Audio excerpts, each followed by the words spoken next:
Sign the papers, man. She's your problem now. Mark thought $5 million would fix his life. He thought selling his wife to his billionaire best friend was just a business deal. What he didn't know was that 5 years later she'd be holding the pen to sign his ruin. Here is what actually happened. Before the story starts, tell us where you are watching from in the comments section, and don't forget to subscribe, like and share to help us grow. Sign the papers, man. She's your problem now. Mark didn't hesitate. His eyes were fixed on the $5 million transfer confirmation glowing on the laptop in front of him. $5 million. That was all he could see. Not his wife. Not the years they had spent together. Not the tears. Not the 2 pregnancies she had lost. Not the woman who had once stood beside him when he had nothing. $5 million. Mark reached for the pen. Across the polished desk, Cole sat perfectly still. The billionaire's expression revealed nothing. He simply watched his old friend sign the papers. One signature. Then another. And finally, Mark pushed the documents across the desk. Done. Cole picked them up. He looked at the signatures. Then he slowly looked at Mark. You understand what you've just signed? Mark laughed. Of course I do. No, Cole replied quietly. You don't. Mark didn't care. He had spent the last 3 nights terrified that the men he owed money to would find him. Now $5 million was sitting in his account. He believed his problems were over. He had no idea that the signature he had just placed on that paper would eventually become the reason his entire life collapsed. Because Mark hadn't just signed away a marriage. He had signed away his last connection to the woman he had spent years destroying. And the strangest part? Cole already knew her. Very well. 5 years earlier, Tasha had been a completely different woman. She was 28, ambitious, intelligent, and studying law. She had dreams of becoming a powerful attorney. But she also loved baking. What had started as weekend orders from a tiny kitchen had slowly become a successful little bakery. Tasha had built it herself. Every cake, every customer, every dollar. She had worked for it. Then she married Mark. At first, Mark seemed charming. He made her laugh. He told her she was the smartest woman he had ever met. He promised to support her dreams. But after the wedding, something changed. Mark discovered gambling. At first it was small. A few $100s. Then thousands. Then tens of thousands. Whenever Tasha confronted him, he promised he would stop. He never did. Instead, he started taking money from her bakery. When she objected, he became angry. You're my wife, he would say. What's yours is mine. Tasha watched helplessly as the business she had built began collapsing. Money disappeared. Bills went unpaid. Suppliers stopped trusting her. Eventually the bakery closed. But Mark wasn't finished. He started using Tasha's savings. Then her school fees. Then money she had set aside for their future. Every time she confronted him, he blamed her. You bring me bad luck. You don't support me. Maybe if you were a better wife, I wouldn't keep losing. Tasha couldn't understand how the man she married had become someone she was afraid to speak to. Then came the first pregnancy. Tasha had been overjoyed. She had imagined holding her baby.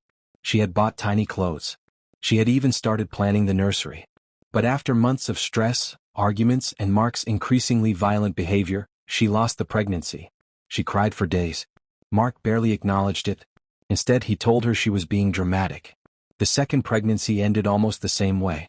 This time, something inside Tasha broke. She stopped believing Mark would change. She wanted a divorce. Mark refused. You're not leaving me, he told her. I don't love you anymore. That doesn't matter.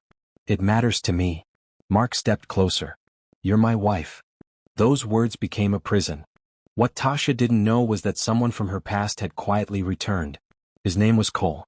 Before money, before luxury, before billion-dollar companies, Cole had been the little boy who lived 3 houses away from Tasha. They had grown up together. They had played together. Studied together. Dreamed together. Then their families separated and life pulled them in different directions. Years later, Cole became one of the richest men in the country. Tasha became Mark's wife. When Cole eventually discovered who she had married, he couldn't believe it. But he didn't interfere. Not until he saw what Mark had done to her. One evening, Tasha sat across from Cole in a quiet private room. Her hands trembled. I need your help. Cole leaned forward. What happened? Tasha stared at the table. Mark won't let me leave. Cole's jaw tightened. He's hurting you? Tasha didn't answer immediately. Her silence was enough. Cole looked away, struggling to control his anger. Then Tasha whispered something that changed everything. I've lost my business. I've lost school. I've lost my money. I've lost 2 babies. Her eyes filled with tears. I don't know who I am anymore. Cole reached across the table. You're still Tasha. She looked at him. The girl I knew never gave up. A painful smile appeared on her face. She's gone. No, Cole said. She's buried. And Cole made a promise. I'll help you get her back. 3 days later, Mark walked into Cole's private office. He looked exhausted. His expensive clothes couldn't hide the desperation in his eyes. I need a loan. Cole leaned back. How much? 5 million. Cole stared at him. That's a lot of money. I'll pay you back. With what? Mark went silent. Cole already knew the answer. Mark had no business. No property. No savings. No collateral. He had gambled away almost everything. Still, Cole pretended to consider the request. There may be one way. Mark immediately leaned forward. What way? Cole opened a folder and placed it on the desk. There is something you still own. Mark frowned. What? Cole looked directly into his eyes. Your wife. Mark stared at him. For several seconds, neither man spoke. Then Mark laughed. You're joking. Cole didn't smile. I'll give you $5 million. Mark's laughter disappeared. In exchange for what? Cole slid the papers across the desk. You sign the divorce agreement. You surrender all financial claims against Tasha. And you agree never to interfere with her life again. Mark stared at the documents. He should have asked questions. He should have wondered why Cole suddenly cared so much about his marriage. He should have wondered why the billionaire was willing to pay $5 million for a woman Mark had spent years insulting. But desperation had destroyed his judgment. Mark picked up the pen. Cole watched him carefully. And just before Mark signed, Cole asked one final question. Mark, are you absolutely certain? Mark smiled. She's your problem now. He signed. But Mark had no idea that Cole wasn't buying Tasha. He was buying her freedom. And when Tasha eventually saw the papers Mark had signed, she would discover a secret about Cole that would change everything. As the story continues, tell us where you are watching from in the comments section. And don't forget to subscribe, like, and turn on the notification button because there is more ahead. Tasha stared at the papers in her hands. For several seconds she couldn't breathe. The divorce agreement was real. Mark had signed it. After years of refusing to let her leave, he had finally done what Tasha had begged him to do countless times. He had let her go. But there was something she couldn't understand. She looked at Cole. Why? Cole remained silent. Why would you pay $5 million for this? He didn't answer immediately. Instead, he walked toward the window of his office and looked out at the city below. The streets were filled with cars, people, and lights. Everything looked normal. But for Tasha, nothing would ever be normal again. I didn't buy you, Cole finally said. Tasha's eyes narrowed. Then what did you buy? Your freedom. She looked down at the papers. A tear rolled down her cheek. You paid him $5 million to let me leave? Yes. That man doesn't deserve $5 million. I know. Tasha looked up. Then why did you do it? Cole turned around. Because you asked me to help you. Tasha remembered their conversation days earlier. She had been desperate, broken, terrified. She had asked Cole to save her. But there was something else she needed to know. Cole? Yes. Why did you care so much? He didn't answer. Tasha walked closer. Why me? Cole's expression softened. Because I knew you before Mark did. She froze. You remember? Cole smiled faintly. I remember everything. And suddenly memories came flooding back. A little girl running through a garden. A boy chasing her with a wooden toy airplane. 2 children sitting beneath a large tree, promising each other that they would never forget one another. Then their families separated. Years passed. Tasha had forgotten many details. Cole hadn't. I looked for you, he admitted. Tasha's eyes widened. After our families separated? Yes. Why? Cole smiled sadly. Because you were my best friend. Tasha looked away. And now? Cole's voice became quieter. Now I just want you to be safe. The divorce was finalized within weeks. For the first time in years, Tasha woke up without fearing Mark. There would be no angry footsteps outside her bedroom. No accusations. No gambling debts. No demands for money. No one telling her that she was worthless. Yet freedom didn't immediately feel like freedom. It felt frightening. Tasha had spent so many years surviving that she didn't know what to do when there was nothing left to survive. Cole understood. He didn't force her to make decisions. He didn't tell her what career to pursue. He didn't tell her how to spend the money he had given her. Instead, he asked one question. What do you want? Tasha stared at him. Nobody had asked her that in years. I don't know. Then we'll start there. Cole helped her find a quiet apartment. He made sure she had security. He helped her settle the debts Mark had created in her name. But he never treated her like a charity case. Whenever Tasha thanked him, he always said the same thing. You don't owe me anything. Those words slowly changed her. Because Mark had spent years making her believe everything came with a price. Cole showed her that kindness didn't have to. One morning, Tasha walked past the old location of her bakery. The sign was gone. The windows were dusty. The place looked abandoned. She stood outside for several minutes. Cole found her there. You miss it? She nodded. I built that place from nothing. Then build it again. Tasha looked at him. With what money? That's not the question. What is? Do you still have the ability? Tasha looked through the window. I don't know. Cole smiled. I do. That evening, Tasha began writing. Business plans. Recipes. Budgets. Ideas. For the first time in years, she was thinking about her future instead of her past. Within months, she reopened a small bakery. It wasn't luxurious. It wasn't famous. But it was hers. And when the first customer walked through the door, Tasha almost cried. She had done it. Again. Then Cole asked her something unexpected. What about law school? Tasha's smile disappeared. I can't. Why? I failed. You dropped out. Because of Mark. Exactly. Tasha looked at him. It's been years. So, I'm not the same person. Cole nodded. That's the point. She stared at him. You think I should go back? I think you should stop letting Mark decide what your life looks like. Those words followed her for days. Eventually, Tasha reapplied. The acceptance letter arrived on a rainy Tuesday morning. She opened it with trembling hands. Accepted. She read the word 3 times. Then she started crying. Not because she was sad. Because for the first time she understood something. Mark had taken years from her. But he hadn't taken the rest of her life. Law school wasn't easy. Tasha was older than many of her classmates. She had a bakery to manage. She had emotional scars she was still learning to live with. There were nights when she wanted to quit. Cole never allowed her to forget why she started. He would call her after long study sessions. You still awake? Unfortunately. Good. Why is that good? Because lawyers need to be stubborn. She laughed. It was the kind of laughter she hadn't heard from herself in years. Slowly, their friendship became something deeper. They began having dinner together. They talked about childhood. They talked about their dreams. They talked about the lives they had lost. And eventually they talked about the future. One evening, Tasha asked him directly, Cole, why didn't you ever marry? He looked at her. I was waiting. For what? He smiled. For someone who stopped looking at me like a billionaire and started looking at me like Cole. Years passed. Tasha graduated from law school. She became an attorney. Her bakery expanded. She began taking cases involving women trapped in abusive marriages and financial exploitation. She became known for being relentless in court. But there was one case she never discussed. Her own. Mark. She never spoke his name. She never searched for him. She never asked what happened to him. She had moved on. At least she thought she had. Then, on a warm evening after Tasha returned home from work, Cole was waiting for her. He was standing beside a table covered with photographs. Tasha smiled. What is this? Cole looked nervous.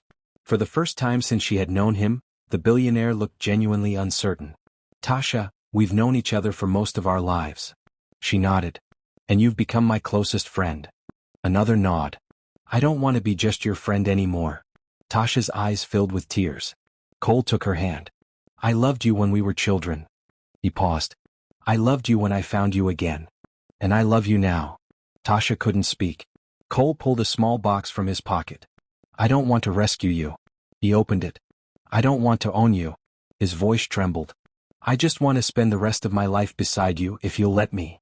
Tasha cried. But this time they were happy tears. She nodded. Yes. Their wedding was small. There were no television cameras. No newspapers. No dramatic announcement. Just family, close friends, and the 2 people who had somehow found their way back to each other after years apart. Tasha walked down the aisle with confidence. She wasn't the frightened woman Mark had once controlled. She was a lawyer. A businesswoman. A survivor. And Cole looked at her as though she were the most valuable thing in the world. Not because she was beautiful. Not because he was a billionaire. But because she was Tasha. The little girl he had never forgotten. But somewhere else, another life was falling apart. Mark had already spent the $5 million. He had paid some debts. Gambled away most of the rest. Then borrowed more. When he lost again, he borrowed again. It became a cycle. Win, lose, borrow, what, repeat. Years passed and Mark became increasingly desperate. He eventually met a woman named Betty. She believed she could change him. At first, Mark was charming. He promised Betty a future. He told her he had money. He told her he had business connections. He told her his previous marriage had failed because his wife had been unstable. Betty believed him. She didn't know the truth. She didn't know about Tasha. She didn't know about the $5 million. And she certainly didn't know what Mark became when he started losing. Within months, Betty discovered the gambling. She confronted him. Mark denied everything. Then she found the bank statements. Thousands of dollars had disappeared. Then tens of thousands. One evening, Betty stood in their living room holding the documents. "You've gambled away everything again." Mark's face hardened. "Give me the papers." "No. Betty. You need help." Mark stepped toward her. "I said give them to me." She backed away. "No." The argument became louder. Neighbors later reported hearing shouting. Then something crashed. Then silence. The next morning, police surrounded the house. Betty was dead. Mark was nowhere to be found. Investigators discovered evidence that made the case even more disturbing. Bank records, phone records, messages, a trail of lies. And eventually they found Mark. He was arrested. The same man who had once believed $5 million could buy his freedom was now sitting in a police interrogation room. An officer placed photographs on the table. Mark stared at them. Then came the words that changed his life forever. "You are being charged with the murder of Betty Williams." Mark shook his head. "No." The officer continued. "We have evidence. I didn't kill her. You're going to have your day in court." Mark looked up. "Who is my lawyer?" The officer hesitated. Then answered, "You'll find out at your first hearing." Weeks later, Mark was escorted into the courtroom in handcuffs. He looked older, bitter, broken. He looked toward the legal team seated across the courtroom. Then he saw her. Tasha. For a moment, Mark couldn't breathe. She was wearing a black legal robe. A file was resting on the table in front of her. And beside her sat Cole. Mark stared at his former wife. The woman he had once blamed for everything. The woman he had sold for $5 million. The woman he thought would disappear from his life forever. Now she was sitting in a courtroom as an attorney. Mark's lips trembled. "Tasha?" She slowly looked at him. Their eyes met. And for the first time in years, Mark understood the terrible mistake he had made. He hadn't sold his wife. He had set her free. But there was one thing he still didn't know. Tasha wasn't in that courtroom merely to watch him face justice. She had been assigned to the case. And she was about to reveal evidence that could determine whether Mark spent the rest of his life behind bars. The courtroom became completely silent. Mark stared at Tasha as if he were looking at a ghost. He couldn't understand it. The woman standing before him was the same woman he had once accused of ruining his life. The same woman whose bakery he had destroyed. The same woman whose dreams he had crushed. The same woman he had sold for $5 million. But she was no longer trembling. She wasn't crying. She wasn't begging. She wasn't afraid. She was standing behind the prosecution table with a legal file in her hands. And for the first time, Mark looked at her and realized something terrifying. He had lost control of her completely. "Tasha," he whispered. She didn't respond. The judge entered the courtroom. "Everyone rise." Mark was forced to sit. The proceedings began. He had been charged with the murder of Betty Williams. The prosecution alleged that Mark had killed Betty after she discovered the extent of his gambling debts and threatened to report him. Mark maintained his innocence. But the evidence against him was overwhelming. Bank records showed that Mark had lost nearly all of Betty's savings through gambling. Phone records placed him at the house on the night of the murder. Security footage showed him entering the property. And investigators had found traces of Betty's blood on clothing belonging to Mark. Still, Mark refused to accept reality. He kept telling himself there had to be a way out. There always had been. He had lied to Tasha. He had lied to creditors. He had lied to friends. He had lied to Betty. And somehow he had always managed to escape consequences. But this time was different. Because the woman standing across from him knew every version of his lies.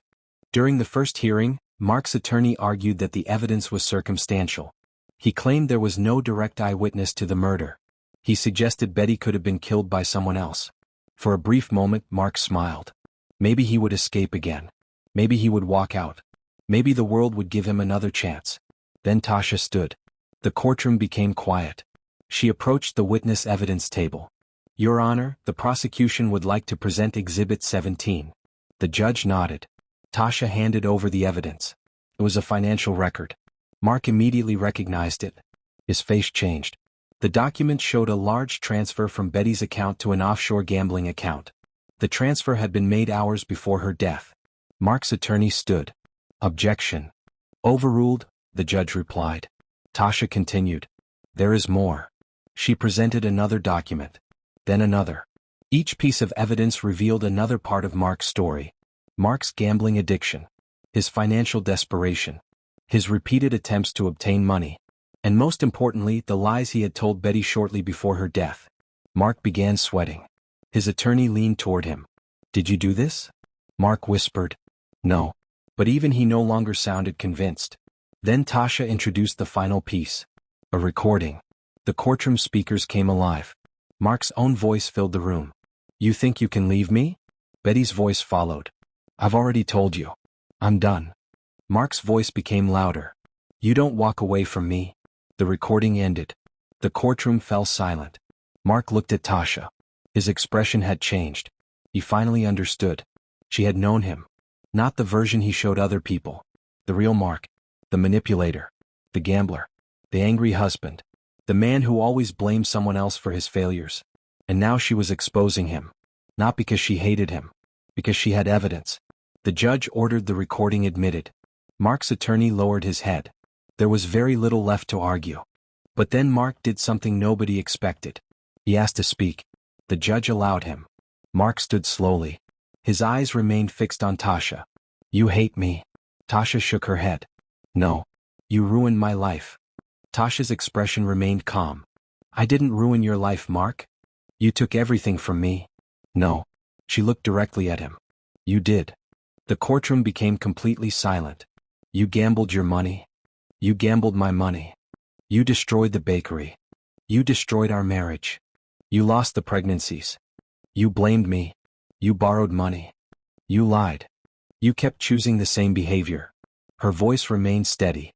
I didn't destroy your life. Tasha paused. You did that yourself. Mark looked down. For the first time he had nothing to say. The trial lasted several weeks. Witnesses testified. Financial experts explained Mark's gambling activity.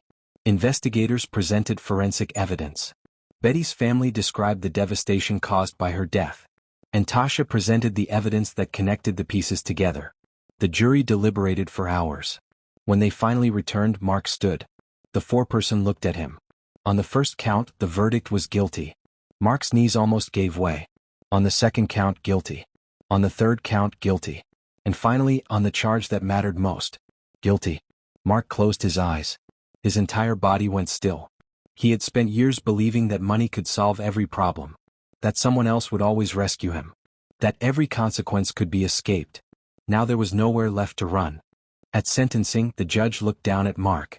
Mr. Mark Harrison, you were given countless opportunities to change your behavior.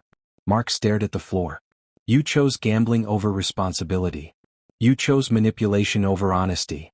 You repeatedly placed other people's lives in danger to satisfy your own financial desperation. The judge paused.